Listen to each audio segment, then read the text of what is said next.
This video is sponsored by Bymot. நீங்கள் ஆன்லைனில் எதுவும் ப்ராடக்ட் வாங்க போகிறீங்களா?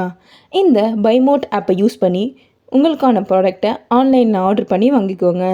டிஸ்கிரிப்ஷனில் லிங்க் கொடுத்துருக்கேன், வேணுங்கிறவங்க செக் பண்ணிக்கோங்க.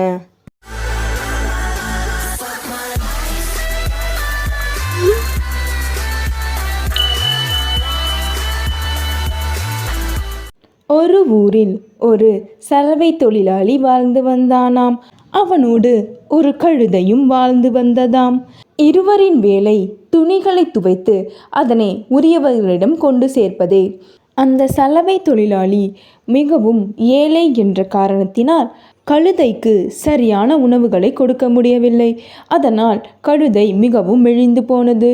அன்று ஒரு நாள் கழுதை அவரது முதலாளியிடம், ஐயா, சரியான உணவு இல்லாத காரணத்தினால் என்னால் துணி மூட்டையை சுமக்க முடியவில்லை. அதனால் எனக்கு சரியான உணவு மட்டும் கொடுங்களே என்று கேட்டது. அதற்கு அந்த முதலாளியோ, நான் உனது முதலாளி, நீ எனது அடிமை. நான் உனக்கு எப்போது உணவு தர வேண்டும் என்று எனக்கு தெரியும், நீ எனக்கு சொல்லித்தராதே என்று கோபித்து கொண்டார். ஆனால் அந்த முதலாளிக்கு ஏக்கம் இருந்து கொண்டேதான் இருந்தது. நம் கழுதைக்கு சரியான உணவு கொடுக்க முடியவில்லையே என்று சிந்தித்து கொண்டே இருந்தாள். மறுநாள் காலையில் அவர் காட்டிற்கு செல்லும் வழியில் ஒரு புலி இறந்து கிடப்பதை பார்த்தார்.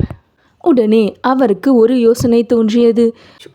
அந்த புலியின் தோலை மட்டும் உரித்து எடுத்தார். பிறகு அந்த தோலை எடுத்துக்கொண்டு கழுதையிடம் சென்றார். கழுதையின் மேல் அந்த தோலை போற்றினார். பிறகு கழுதையிடம், நீ இத்தனை நாள் கேட்டுக்கொண்டிருந்த நல்ல உணவுகள் உனக்கு கிடைக்கப் போகிறது.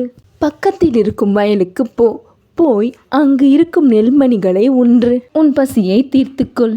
உடனே கழுதை, என்ன கூறுகிறீர்கள்? நான் அந்த வயலுக்கு சென்றாலே அங்கு இருப்பவர்கள் என்னை அடிக்கிறார்கள். அப்படி இருக்கும் வேளையில் எவ்வாறு என்னால் அந்த நெல்மணிகளை உண்ண முடியும் என்று கேட்டது.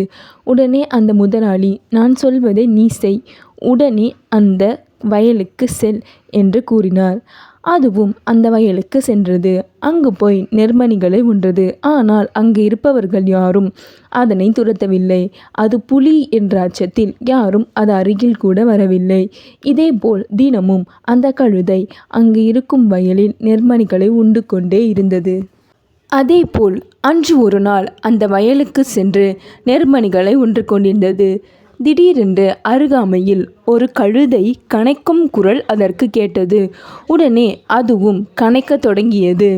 உடனே ஊர் மக்கள், அப்போ அது கழுதைதானா, புலி இல்லையா என்று அந்த கழுதையை அடிக்க தொடங்கினர். வலி தாங்க முடியாமல் கழுதை அங்கேயே இறந்து போனது.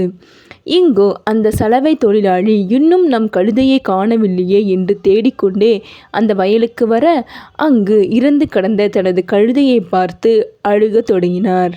இந்த கதையின் மூலம் நீங்கள் அறிந்து கொள்ள வேண்டியது, எந்த ஒரு விஷயமாக இருந்தாலும் கடினமாக உழைத்து அதனை நமது கைக்குள் கொண்டு வர வேண்டும்.